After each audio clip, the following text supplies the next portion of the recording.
আমরা আজকে লক্ষ লক্ষ মানুষ আবার নতুন করে স্বপ্ন দেখছি এই প্রতিষ্ঠান থেকে আয় করা। এই স্বপ্ন দেখার প্ল্যাটফর্মটা যারা তৈরি করেছেন সেই প্রতিষ্ঠাতা পরিচালকদের প্রতি আমার বিনম্র শ্রদ্ধা।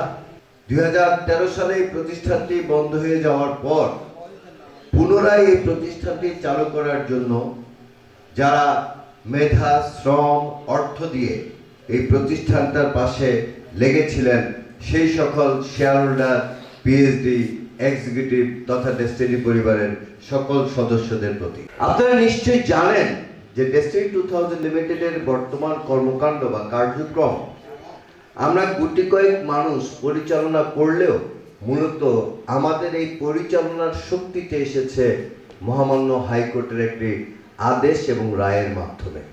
যদি মহামান্য হাইকোর্ট এই আদেশ এবং রায়টা প্রদান না করত তাহলে হয়তো এখনো আমাদের পক্ষে এই ডেস্টিনির এই প্রোগ্রাম করা আইনগতভাবে সহজ হতো না বা সক্ষম হতে পারতাম না। বিশেষ করে আমি বলবো এই রায়ে প্রতিষ্ঠানকে ব্যবসায়িকভাবে সম্পূর্ণভাবে চালু করার জন্য বিভিন্ন পর্যায়ে নির্দেশনা প্রদান করা হয়েছে।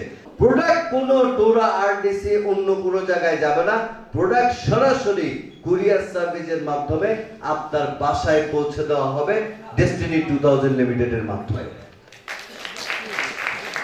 তাহলে এই পণ্য ক্রয়, পণ্য বিক্রয় এই সংক্রান্ত সমস্ত কর্মকাণ্ড আগে হয়তো কি অফলাইনে বা দাঁড়ে দাঁড়ে, আর এখন হচ্ছে কি ডিভাইসে। যদি আপনার পণ্য ক্রয় সংক্রান্ত কোনো কাজের জন্য অফলাইনে কাজ করতে না হয়, কমিশন অর্জনের জন্য যদি দাঁড়ে দাঁড়ে ঘুরতে না হয়, তাহলে কি আগের চেয়ে পদ্ধতিটা অনেক সহজ না?